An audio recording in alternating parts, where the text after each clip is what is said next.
नमस्कार विद्यार्थी मित्रांनो, यशस्वी ब्लॉग आपले स्वागत करीत आहे। आज आपण वॉटर टोर्नेडो हा प्रयोग घेणार आहोत।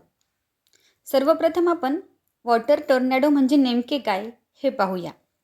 तर पाण्यातील टोर्नेडो म्हणजे समुद्र, नदी, मोठे तलाव यावर होणारे चक्रीवादळ। जेव्हा समुद्राच्या पृष्ठभागावरून गरम व आर्द्र हवा वर जात असते आणि वर थंड हवा असते तेव्हा टोर्नेडो तयार होतो। वाऱ्याचा जोर वाढल्यामुळे हवेमध्ये फिरका तयार होतो आणि तो पाण्याचे थेंब हवेत उचलून नळीसारखा झोत तयार करतो। चला तर पाहूया मुलांनी शिक्षकांच्या मदतीने केलेला हा टोर्नेडो।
PM श्री मौलाना आझाद विद्यालयातील विद्यार्थ्यांनी प्रयोगशाळेतील साहित्य वापरून सोप्या पद्धतीने हा टोर्नेडो तयार करून बघितला।